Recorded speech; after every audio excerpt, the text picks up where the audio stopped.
Second. um, this morning, I get up and I'm scrolling through Facebook.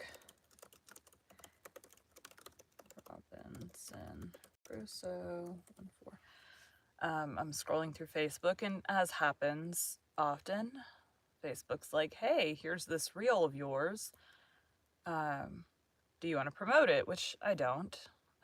I don't pay for promotions at this point. It just seemed to bring more hate than anything, so I don't pay for promotions anymore.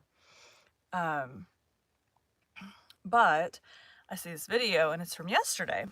I'm like, okay, cool. And I see there's a comment on it. I'm like, I don't remember getting any comments yesterday. So I click into the comment and it's filtered out of relevant comments, which is what my Facebook always goes to first, relevant comments. And so I like go down, hit the little drop down, go to all comments. And it's some person that's like, "Oh my God, please stop." And it just makes me laugh because I don't think that people know how algorithms work. Like, any social media is going to show you more of what you comment on and like and stuff like that, spend time watching. No matter what the social media is, all of them work the same. If you like watch through someone's entire video, if you comment on someone's video, less if you like it, it's not going to show you as frequently as if you're commenting and watching all of the video. But if you take the time to actually comment on someone's video, which takes a whole lot more time than just scrolling past or even blocking them, you're going to see a whole lot more of their stuff. So I kindly blocked them and deleted the comments so that they don't have to ever see my videos with my voice ever again.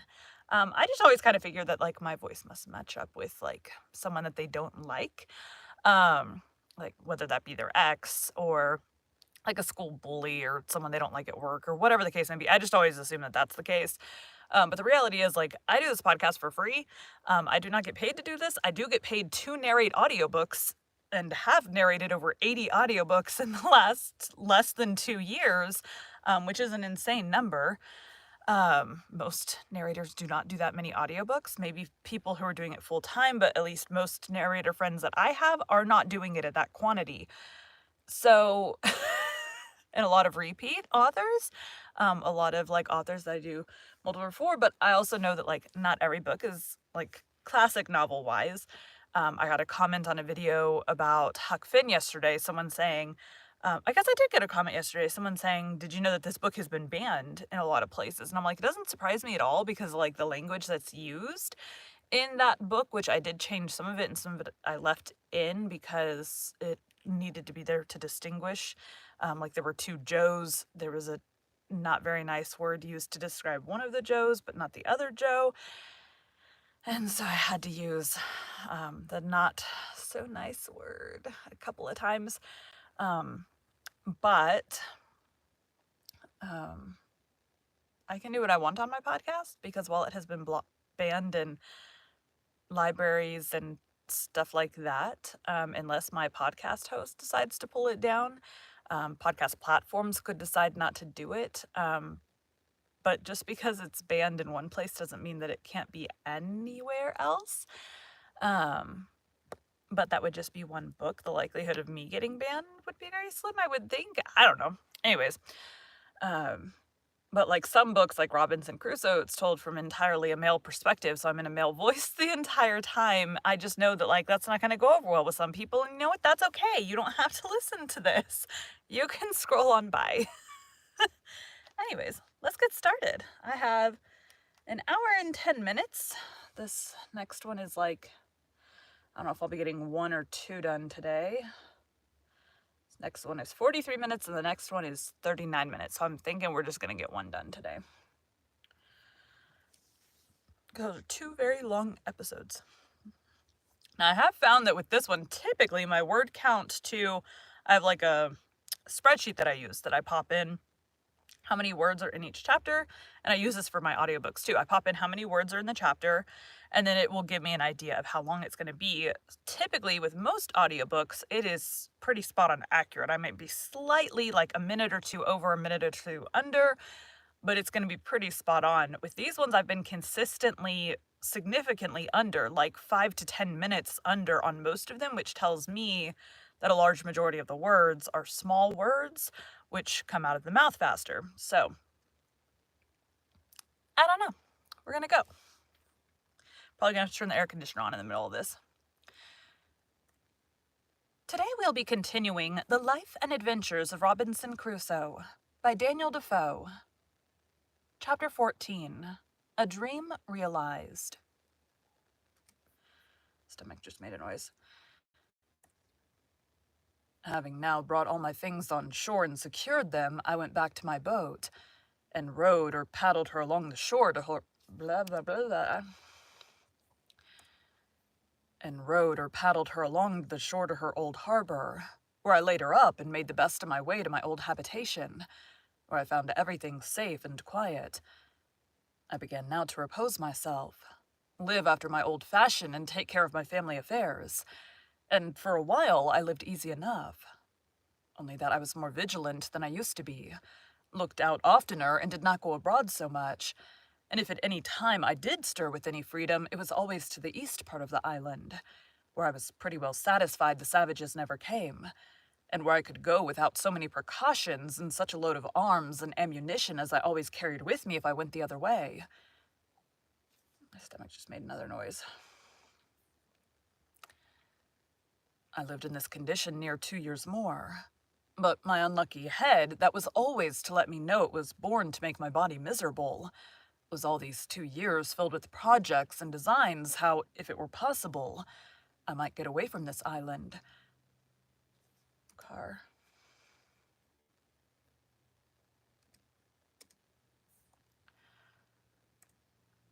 Was all these 2 years filled with projects and designs how, if it were possible, I might get away from this island, for sometimes I was making for another voyage to the wreck, though my reason told me that there was nothing left there worth the hazard of my voyage.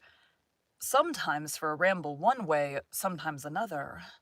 And I believe verily if I had had the boat that I went from Saley in, I should have ventured to sea, bound anywhere I knew not whither.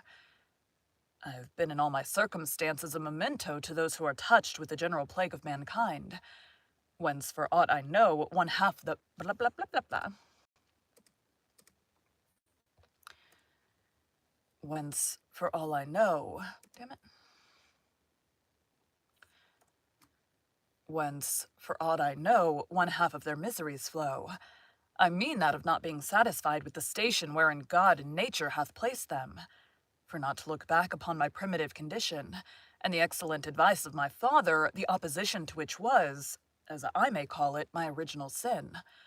My subsequent mistakes of the same kind had been the means of my coming into this miserable condition.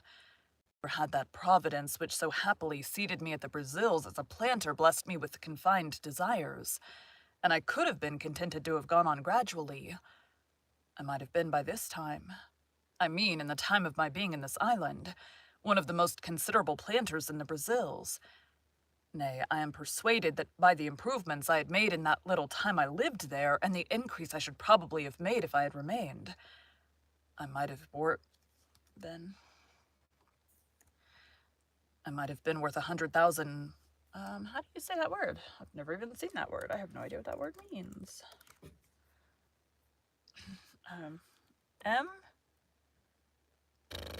Where did it go? Moidores. MOI, this one. Moi doer.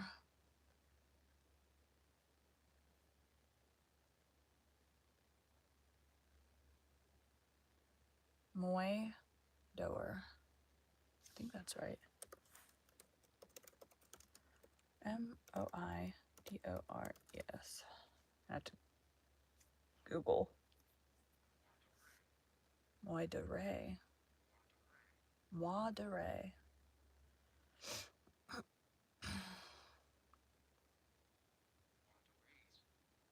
Moi de Rays. Okay. Moi de Rays.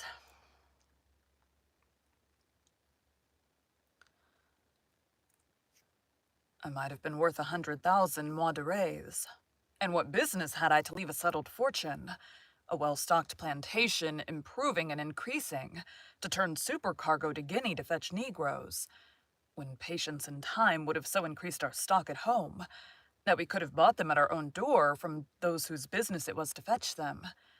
And though it had cost us something more, yet the difference of that price was by no means worth saving at so great a hazard. But as this is usually the fate of young heads, so reflection upon the folly of it is as commonly the exercise of more years, or of the dear-bought experience of time. So it was with me now, and yet so deep had the mistake it... Nope. And yet so deep had the mistake taken root in my temper that I could not satisfy myself in my station, but was continually poring over the means and possibility of my escape from this place, and that I may, with great pleasure to the reader, bring on the remaining part of my story. It may not be improper to give some account of my first conceptions on the subject of this foolish scheme for my escape, and how and upon what foundation I acted. I am now to be supposed retired into my castle, after my late voyage to the wreck, my frigate... Yeah, frigate, it was frigate. My frigate laid up and secured under water as usual, and my condition restored to what it was before. I had more wealth, indeed, than I had before, but was not at all the richer, for I had no more use for it than the Indians of Peru had before the Spaniards came there. It was one of the nights in the rainy season in March, the 24th year of my first setting foot in this island of solitude. I was lying in my bed or hammock, awake, very well in health, had no pain, no distemper, no uneasiness of body, nor any uneasiness of mind more than ordinary, but could by no means close my eyes. That is, so as to sleep. No, not a wink all night long, otherwise than as follows. It is impossible to set down the innumerable crowd of thoughts that whirled through that great thoroughfare of the brain, the memory in this night's time. I ran over the whole history of my life in miniature.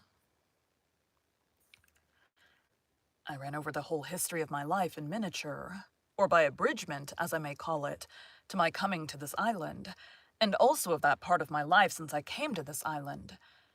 In my reflections upon the state of my case since I came on shore on this island, I was comparing the happy posture of my affairs in the first years of my habitation here, with the life of anxiety, fear, and care which I had lived in ever since I had seen the print of a foot in the sand. Not that I did not believe the savages had frequented the island even all the while, and might have been several hundreds of them at times on shore there, but I had never known it, and was incapable of any apprehensions about it. My satisfaction was perfect, though my danger was the same, and I was as happy in not knowing my danger as if I had never really been exposed to it. This furnished my thoughts with many very profitable reflections, and particularly this one: how infinitely good that Providence is which has provided in its government of mankind such narrow bounds to his sight and knowledge of things.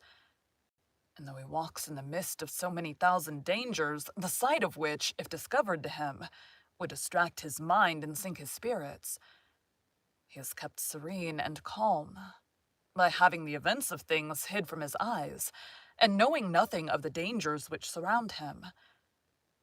After these thoughts had for some time entertained me, I came to reflect seriously upon the real danger I had been in for so many years in this very island, and how I had walked about in the greatest security and with all possible tranquillity, even when perhaps nothing but the brow of a hill, a great tree, or the casual approach of night had been between me and the worst kind of destruction, that of falling into the hands of cannibals and savages, who would have seized on me with the same view as I would on a goat or turtle, and have thought it no more crime to kill and devour me than I did of a pigeon or a curlew. I would unjustly slander myself if I should say I was not sincerely thankful to my great preserver, to whose singular protection I acknowledged, with great humanity, all these unknown deliverances were due, and without which I must inevitably have fallen into their merciless hands. When these thoughts were over, my head was for some time taken up in considering the nature of these wretched creatures, I mean the savages, and how it came to pass in the world that the wise governor of all things should give up any of his creatures to such inhumanity, nay, to something so much below even brutality itself, as to devour its own kind. But as this ended in some, at that time, fruitless speculations, it occurred to me to inquire what part of the world these wretches lived in. Wait, I need to go back and do that line before. At that time.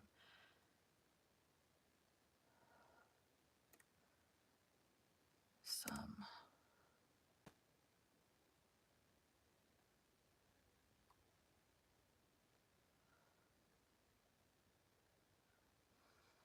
There it is. At that time, fruitless speculations, it occurred to me to inquire what part of the world these wretches lived in, how far off the coast was from whence they came, what they ventured over so far from home for, what kind of boats they had, and why I might not order myself and my business so that I might be able to go over thither as they were to come to me. I never so much as troubled myself to consider what I should do with myself when I went thither, what would become of me if I fell into the hands of these savages, or how I should escape them if they attacked me. No, nor so much as how it was possible for me to reach the coast, and not to be attacked by some or other of them without any possibility of delivering myself. And if I should not fall into their hands, what I should do for provision, or whether I should bend my course. None of these thoughts, I say, so much as came in my way. But my mind was wholly bent upon the notion of my passing over in my boat to the mainland. I looked upon my present condition as the most miserable that could possibly be, that I was not able to throw myself into anything but death. That could be called worse. And if I reached the shore of the main, I might perhaps meet with relief, or I might coast along as I did on the African shore till I came to some inhabited country, and where I might find some relief. And after all, perhaps I might fall in with some Christian ship that might take me in, and if the worst came to the worst, I could but die, which would put an end to all these miseries at once. Static. Nose. At once. Pray note, all this was the fruit of a disturbed mind, an impatient temper made desperate, as it were, by the long continuance of my troubles, and the disappointments I had met in the wreck I had been on board of, and where I had been so near obtaining what I so earnestly longed for, somebody to speak to and to learn some knowledge from them of the place where I was, and of the probable means of my deliverance. I was agitated wholly by these thoughts. All my calm of mind and my resignation to Providence and waiting the issue of the dispositions of heaven seemed to be suspended, and I had, as it were, no power to turn my thoughts to anything but to the project of a voyage to the main, which came upon me with such force and such an impetuosity of desire that it was not to be resisted. When this had agitated my thoughts for 2 hours or more, with such violence that it set my very blood into a ferment, and my pulse beat as if I had been in a fever, merely with the extraordinary fervor of my mind about it. Nature, as if I had been fatigued and exhausted with the very thoughts of it, threw me into a sound sleep. One would have thought I should have dreamed of it, but I did not, nor of anything relating to it, but I dreamed that as I was going out in the morning as usual from my castle, I saw upon the shore 2 canoes and 11 savages coming to land, and that they brought with them another savage whom they were going to kill in order to eat him, when on a sudden the savage that they were going to kill jumped away and ran for his life. And I thought in my sleep that he came running into my little thick grove before my fortification, to hide himself, and that I, seeing him alone and not perceiving that the other sought him that way, showed myself to him, and smiling upon him, encouraged him, that he kneeled down to me, seeming to pray me to assist him, upon which I showed him my ladder, made him go up, and carried him into my cave, and he became my servant. And that as soon as I had got this man, I said to myself, now I may certainly venture to the mainland, for this fellow will serve me as a pilot, and will tell me what to do, and whither to go for provisions, and whither not to go for fear of being devoured, what places to venture into, and what to shun. I waked with this thought and was under such inexpressible impressions of joy at the prospect of my escape in my dream that the disappointments that the disappointments which I felt that the disappointments which I felt upon coming to myself and finding that it was no more than a dream were equally extravagant the other way, and threw me into a very great dejection of spirits. Upon this, however, I made this conclusion, that my only way to go about to attempt an escape was to endeavor to get a savage into my possession, and if possible it should be one of their prisoners, whom they had condemned to be eaten, and should bring hither to kill. But these thoughts were still attended with this difficulty, that it was impossible to effect this without attacking a whole caravan of them, and killing them all. And this was not only a very desperate attempt and might miscarry, but on the other hand, I had greatly scrupled the lawfulness of it to myself, and my heart trembled at the thoughts of shedding so much blood, though it was for my deliverance. I need not repeat the arguments which occurred to me against this, they being the same mentioned before, but though I had other reasons to offer now, that those men were enemies to my life and would devour me if they could, that it was self-preservation in the highest degree to deliver myself from this death of a life, and was acting in my own defense as much as if they were actually assaulting me and the like. I say, though these things argued for it, yet the thoughts of shedding human blood for my deliverance were very terrible to me, and such as I could by no means reconcile myself to for a great while. However, at last, after many secret disputes with myself, and after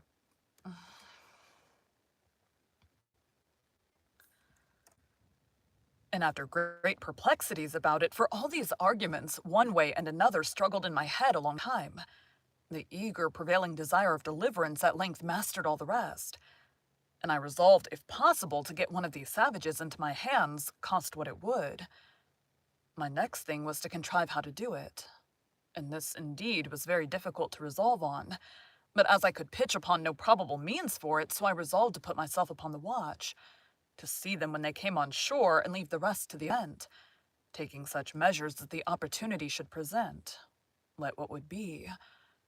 With these resolutions in my thoughts, I set myself upon the scout as often as possible, and indeed so often that I was heartily tired of it, for it was above a year and a half that I waited, and for a great part of that time went out to the West End and to the southwest corner of the island almost every day, to look for canoes. But none appeared.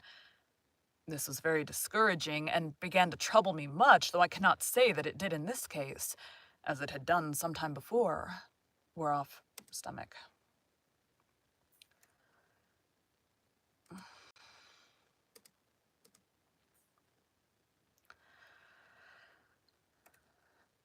As it had done some time before, were off the edge of my desire to the thing, but the longer it seemed to be delayed, the more eager I was for it.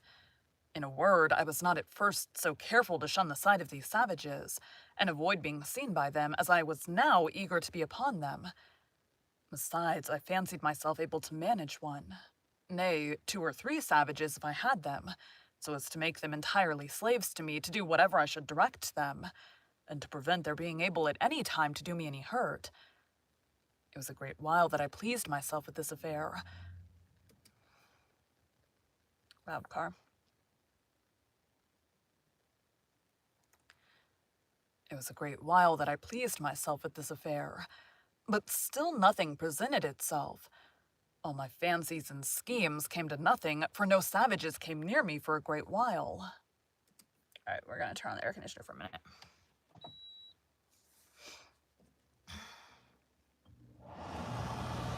Ooh, cold air. It just gets so hot in here. I just need, just a little bit of air. Really, it only takes a minute. Cool it down. It's, blowing directly on me, so, it cools down really fast. I can see my mic thing, glowing. It glows green when there's, noise on it. Or the noise has a certain level, and it is, flickering.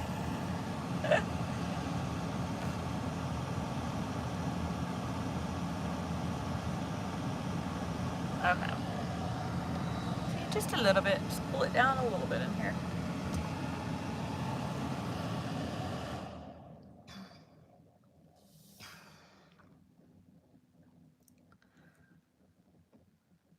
most narrators do not have airflow. Even ones that have like big professionally built booths that are very, very expensive, still have to turn their air conditioners, their big fancy custom built to be quiet air conditioners, off while they're recording. About a year and a half after I entertained these notions, and by long musing had, as it were, resolved them all into nothing, for want of an occasion to put them into execution, I was surprised one morning by seeing no less than 5 canoes all on shore together on my side of the island, and the people who belonged to them all landed and out of my sight. The number of them broke all my measures, for seeing so many and knowing that they always came 4 or 6 or sometimes more in a boat, I could not tell what to think of it, or how to take my measures to attack 20 or 30 men single-handed. So lay still in my castle, perplexed and discomforted.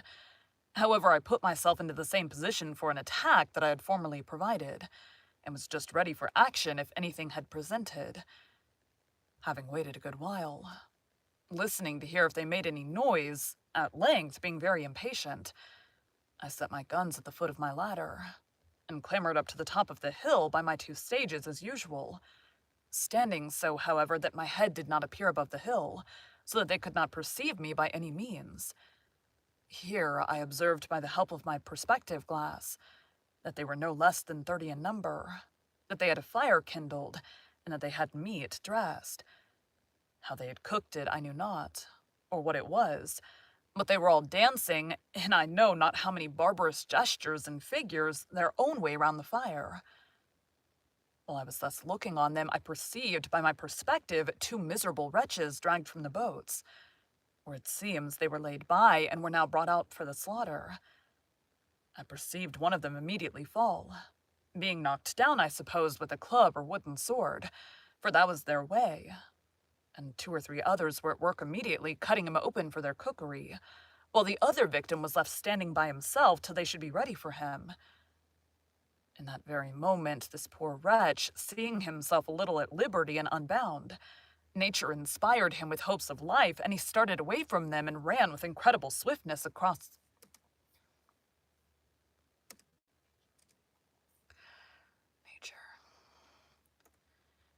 Nature inspired him with hopes of life, and he started away from them and ran with incredible swiftness along the sands, directly towards me. I mean, towards that part of the coast where my habitation was. I was dreadfully frightened, I must acknowledge, when I perceived him run my way, and especially when, as I thought, I saw him pursued by the whole body. And now I expected that part of my dream was coming to pass, and that he would certainly take shelter in my grove. But I could not depend by any means upon my dream that the other savages would not pursue him thither and find him there. However, I kept my station, and my spirits began to recover when I found that there was not above 3 men that followed him, and still more was I encouraged when I found that he outstriped them exceedingly in running, and gained ground on them, so that if he could but hold out for half an hour, I saw easily he would fairly get away from them all. I think I'm going to have to put my iPad into airplane mode. I did, which is probably why I'm getting so much feedback. Oops. There was between them and my castle the creek, which I mentioned often in the first part of my story, where I landed my cargoes out of the ship. And this I saw plainly he must necessarily swim over, or the poor wretch would be taken there. But when the savage escaping came thither, he made nothing of it, though the tide was then up, but plunging in, swam through in about 30 strokes, or thereabouts, landed and ran with exceeding strength and swiftness. When the 3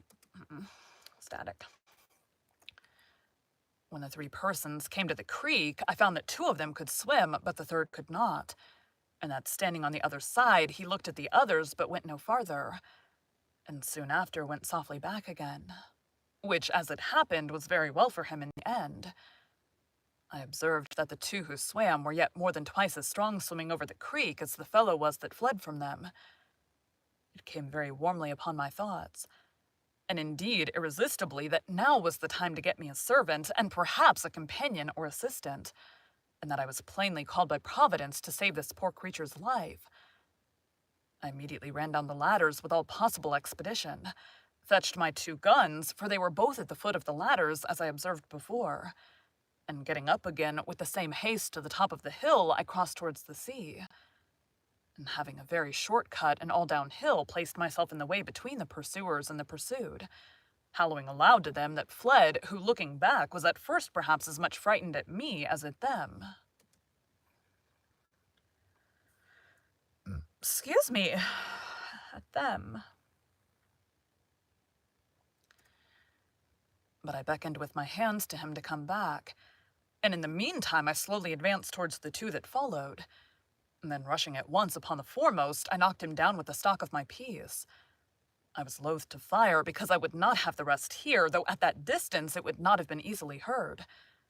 And being out of sight of that smoke, too, they would not have known what to make of it. Having knocked this fellow down, the other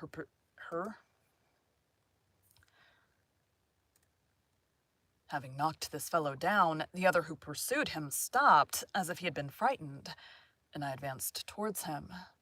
But as I came nearer, I perceived presently he had a bow and arrow, and was fitting it to shoot at me. So I was then obliged to shoot at him first, which I did, and killed him at the first shot. The poor savage who fled, but had stopped, though he saw both his enemies fallen and killed, as he thought, yet was so frightened with the fire and noise of my piece that he stood stock still, and neither came forward nor went backward, though he seemed rather inclined still to fly than to come on. I hallooed again to him, and made signs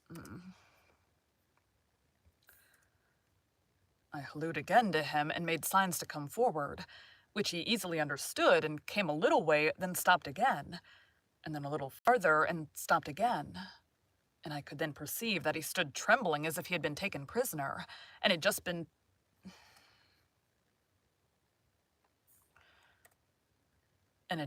to be killed as his two enemies were. I beckoned to him again to come to me, and gave him all the signs of encouragement that I could think of, and he came nearer and nearer, kneeling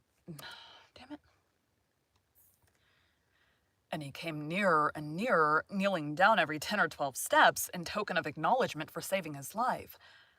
I smiled at him and looked pleasantly, and beckoned to him to come still nearer. At length he came close to me, and then he kneeled down again, kissed the ground, and laid his head upon the ground, and taking me by the foot, set my foot upon his head. This, it seems, was in token of swearing to be my slave forever.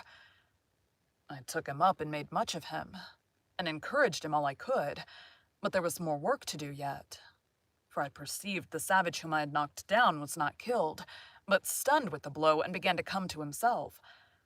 So I pointed to him and showed him the savage, that he was not dead. Upon this he spoke some words to me, and though I could not understand them, yet I thought they were pleasant to hear, for they were the first sound of a man's voice that I had heard, my own excepted, for above 25 years.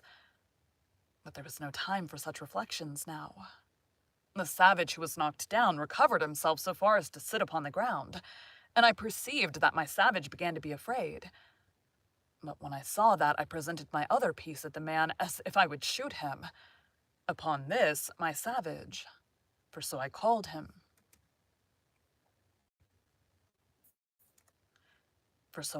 now, made a motion to me to lend him my sword, which hung naked in a belt by my side, which I did.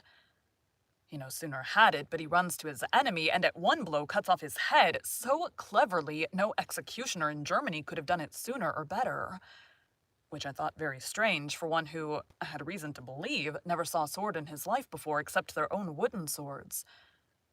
However, it seems, as I learned afterwards, they make their wooden swords so sharp, so heavy, and the wood is so hard that they will even cut off heads with them. Aye, and arms, and that at one blow, too. When he had done this, he comes laughing to me in sign of triumph, and brought me the sword again, and with abundance of gestures which I did not understand, laid it down, with the head of the savage that he had killed just before me. But that which astonished him most was to know how I killed the other Indian so far off. So pointing to him, he made signs to me to let him go to him, and I bade him go as well as I could. When he came to him, he stood like one amazed, looking at him, turning him first on one side, then on the other, looked at the wound the bullet had made, which it seems was just in his breast, where it had made a hole, and no great quantity of blood had followed, but he had bled inwardly. for he was quite dead. He took up his bow and arrows and came back, so I turned to go away and beckoned him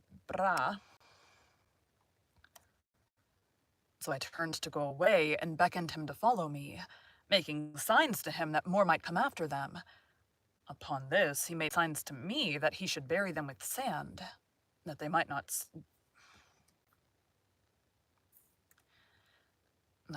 be seen by the rest if they followed, and so I made signs to him again to do so. He fell to work, and in an instant he had scraped a hole in the sand with his hands big enough to bury the first in, and then dragged him into it and covered him, and did so by the other also. I believe he had him buried them. That is what it says. I believe he had him buried them both in a quarter of an hour. Then, calling away, I carried him not to my castle, but quite away to my cave, on the farther part of the island. So I did not let my dream come to pass in that part that he came into my grove for shelter. Here I gave him bread and a bunch of raisins to eat, and a draught of water, which I found he was indeed in great distress for. From his running, and having refreshed him, I made signs for him to go and lie down to sleep, showing him a place where I had laid some rice straw and a blanket upon it, which I used to sleep upon myself sometimes. So the poor creature lay down and went to sleep. He was a comely, handsome fellow, perfectly well made, with straight, strong limbs, not too large, tall and well-shaped, and, as I reckon, about 26 years of age. He had a very good countenance, not a fierce and surly aspect, but seemed to have something very manly in his face, and yet he had all the sweetness and softness of a European in his countenance too, especially when he smiled. His hair was long and black, not curled like wool, his forehead very high and large, and a great vivacity and sparkling sharpness in his eyes. The color of his skin was not quite black, but very tawny, and yet not an ugly, yellow, nauseous tawny as the Brazilians and Virginians and other natives of America are, but of a bright kind of a dun olive color, that had in it something very agreeable, though not very easy to describe. His face was round and plump, his nose small, not flat like the Negroes, a very good mouth, thin lips, and his fine teeth well set and as white as ivory. After he had slumbered rather than slept about half an hour, he awoke again, and came out of the cave to me, for I had been milking my goats, which I had in the enclosure just by. When he espied me, he came running to me, laying himself down again upon the ground with all the possible signs of a humble, thankful disposition, making a great many antic gestures to show it. At last, he lays his head flat upon the ground close to my foot, and sets my other foot upon his head, as he had done before. Weird breath.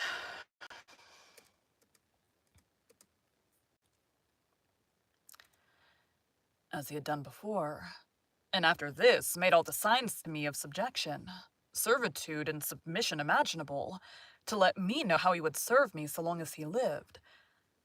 I understood him in many things, and let him know I was very well pleased with him. In a little time I began to speak to him, and teach him to speak to me. And first I let him know his name should be Friday, which was the day I saved his life. I called him so for the memory of the time. I likewise taught him to say master, and then let him know that was to be my name. I likewise taught him to say yes and no, and to know the meaning of them. I gave him some milk in an earthen pot, and let him see me drink it before him, and sought my bread in it, and gave him a cake of bread to do the like, which he quickly complied with, and made signs that it was very good for him.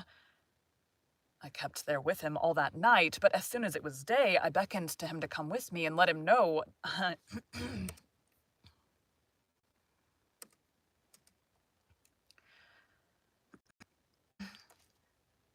kept there with him all that night. But as soon as it was day, I beckoned to him to come with me, and let him know I would give him some clothes, at which he seemed very glad, for he was stark naked. As we went by the place where he had buried the two men, he pointed exactly to the place and showed me the marks that he had made to find them again, making signs to me that we should dig them up again and eat them.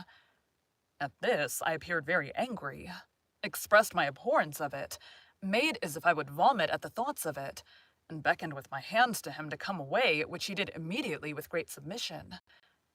I then led him up to the top of the hill to see if his enemies were gone, and pulling out my glass, I looked and saw plainly the place where they had been, but no appearance of them or their canoes, so that it was plain they were gone, and had left their 2 comrades behind them without any search after them.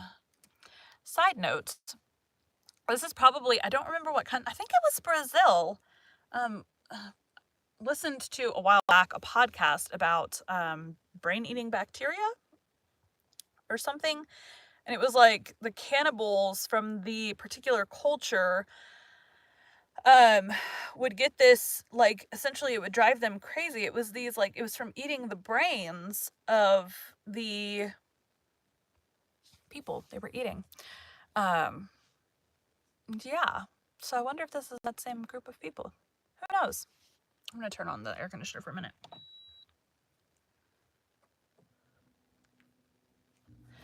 I only have 30 minutes till work, which is probably about how long this is gonna take to finish, so this will be the only chapter I get done today. I'll get more done over the weekend, maybe. I mean, at this point I'm almost done with this book. There's only 20 chapters in it.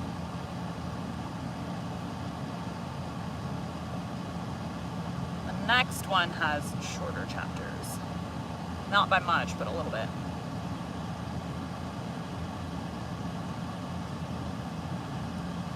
The next one looks like 20 minutes is the average chapter, which I can do 2 20-minute chapters in an hour pretty easily.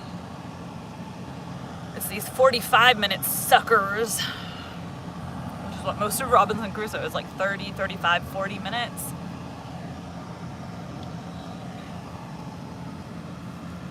Typically when I'm narrating, podcast isn't as bad, or this particular book isn't as bad, but typically like narrating this book is easy as crap because I'm not having to like do a bunch of different voices and look up how to like remind myself how to say them. It's all the same voice. But typically when I'm having to like check between voices and make sure I'm using the right voice and I'm having to look up pronunciations, it typically takes me like time and a half. So an hour would take me about an hour and a half to record. Podcast seems to go a little bit, this one particularly seems to go faster because it's all the same voice for most of it. But I was not content with this discovery. But having now more courage and consequently more curiosity, I took my man Friday with me, giving him the sword in his hand with the bow and arrows at his back, which I found he could use very dexterously, making him carry 1 gun for me and I 2 for myself. And away we marched to the place where these creatures had been, for I had a mind now to get some further intelligence of them. When I came to the place, my very blood ran chill in my veins, and my heart sunk within me at the horror of the spectacle. Indeed, it was a dreadful sight. At least it was so to me, though Friday made nothing of it. The place was covered with human bones. The ground dyed with their blood, and great pieces of flesh left here and there, half-eaten, mangled, and scorched. And in short, all the tokens of the triumphant feast they had been making there, after a victory over their enemies.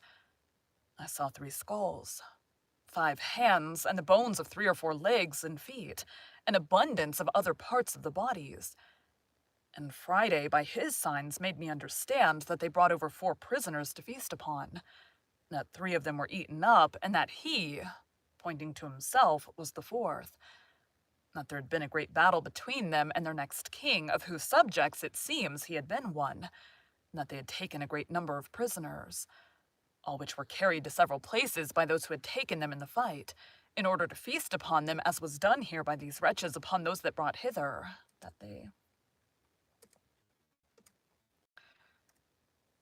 in order to feast upon them, as was done here by these wretches upon those they brought hither.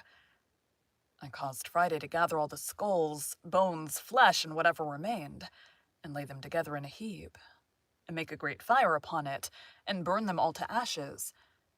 I found Friday had still a hankering stomach after some of the flesh, and was still a cannibal in his nature. But I showed so much abhorrence at the very... But I showed so much abhorrence at the very thoughts of it, and at the least appearance of it, that he durst not discover it, for I had, by some means, let him know that I would kill him if he offered it. When he had done this, we came back to our castle, and there I fell to work for my man Friday. And first of all, I gave him a pair of linen drawers which I had out of the poor gunner's chest I mentioned, which I found in the wreck, and which, with a little alteration, fitted him very well.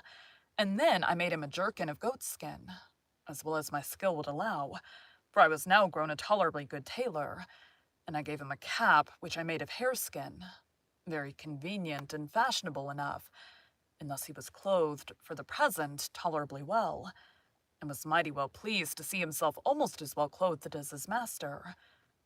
It is true, he went awkwardly in these clothes at first, wearing the drawers was very awkward to him, and the sleeves of the waistcoat galled his shoulders and the inside of his arms, but a little easing them where he complained where they... There's a plane overhead. And my arm hurts, like in one spot. I'm guessing I must have, like, hit it or something. It's not like the whole thing, it's just like right here. Right here hurts. I don't know. It turned last night. It hadn't bothered me until, like, right now. I don't know.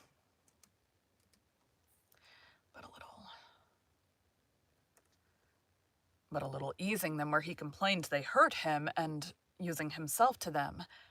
He took to them at length very well.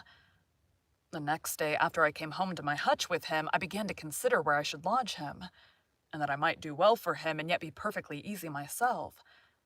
I made a little tent for him in the vacant place between my two fortifications, in the inside of my last and in the outside of the first, and there was a door or entrance there into my cave.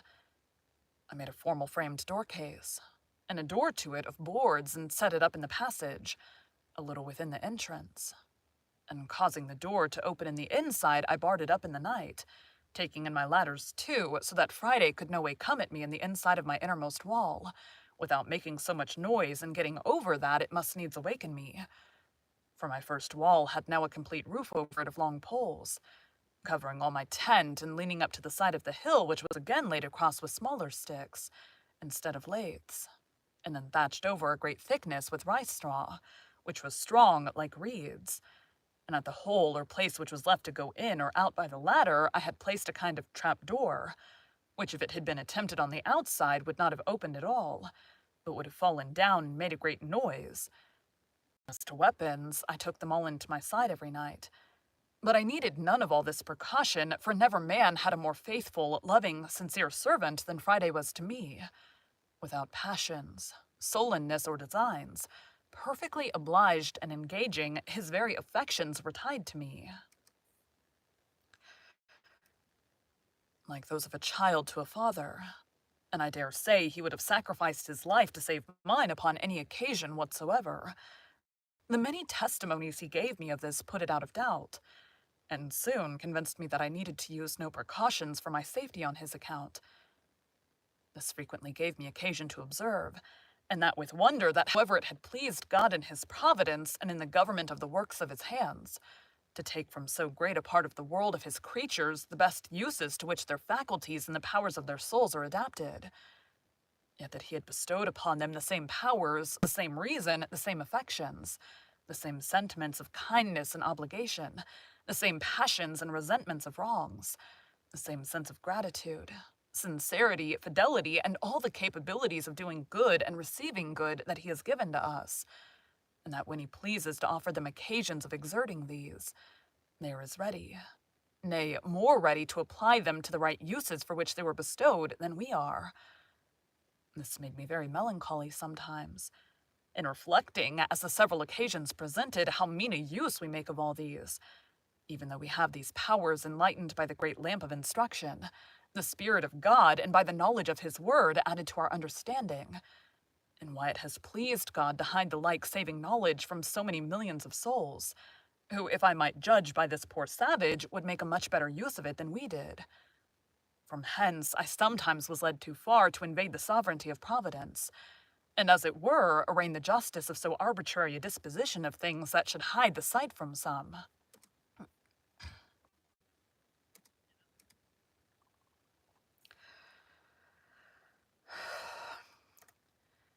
and as it were, arraign the justice of so arbitrary a disposition of things that should hide that sight from some, and reveal it to others, and yet, damn it,